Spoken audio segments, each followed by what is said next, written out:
De l'association Rencard Méliès, dont la présidente n'est pas là ce soir, mais bien en penser avec tout le monde. Ce qu'on vient, les témoignages là, quand on les entend, c'est de ça qu'est fait le harcèlement. C'est un tas de petites choses comme ça, tous les jours, auxquelles sont confrontés les membres de l'équipe. En ce qui concerne l'association, effectivement, on s'est posé la question, puisque nous sommes persona non grata actuellement au Méliès, nous avons décidé de réinvestir la salle que nous considérons aussi comme la nôtre. Et donc nous vous invitons le 18 avril pour le film de Jérôme Bonnel, où nous allons prendre des billets à l'avance et nous allons faire comme le travail que nous faisions avant, c'est-à-dire parler, échanger avec des spectateurs sur un film. Alors on ne sait pas encore si on pourra, on a l'intention aussi de payer un coup à boire. On ne sait pas si ce coup on pourra le boire dehors ou dedans. On ne sait pas du tout comment va se passer cette séance. Mais on vous invite à y venir nombreux. Voilà.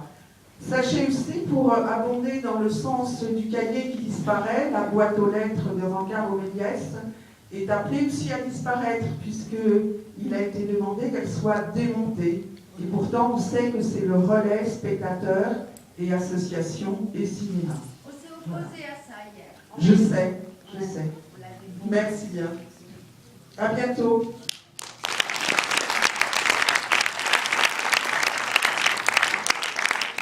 Merci, on va lancer assez rapidement le film. Je veux juste dire, pour que les choses soient très explicites là-dessus, que pour moi, tous les enjeux sont liés, ce qui fait que ce combat mérite d'être investi vraiment, y compris dans la durée.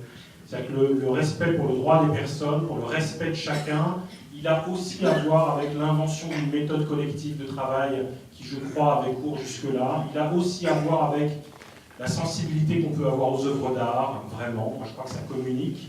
Et du coup, il a aussi à voir avec une certaine exigence, aussi bien sur un plan humain que sur un plan intellectuel et sensible. Voilà. Donc, pour moi, il y a une espèce de cohérence à se battre sur l'ensemble de ces fronts, aussi bien de dénoncer la souffrance au travail qu'on vit depuis des mois et qui continue à être vécue au quotidien par l'équipe, et puis de défendre une exigence de qualité de travail, de programmation, et pour ça, ça permettra de boucler la boucle. Voilà, il y a quelques lieux référents à Paris où cette qualité de programmation nous paraît totalement cohérente avec la nôtre, et je suis vraiment extrêmement ému que Sophie Dulac ait fait cette proposition et que les choses soient allées aussi vite et de façon aussi efficace, que toute l'équipe se soit mise au service de ce projet un peu fou là, du Méliès éphémère hors les murs sur Paris, et que ce soit aussi simple à faire. Voilà. C'est-à-dire que quand on voit la difficulté quotidienne dans laquelle les gens sont à Montreuil pour faire leur travail, qui est d'accueillir au mieux le public, de montrer au mieux les films, de faire en sorte que le public arrive à découvrir des films qui ne sont pas a priori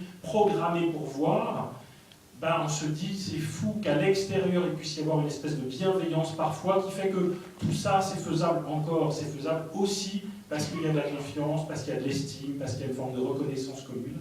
Voilà, et merci vraiment Sophie pour l'accueil de ce soir.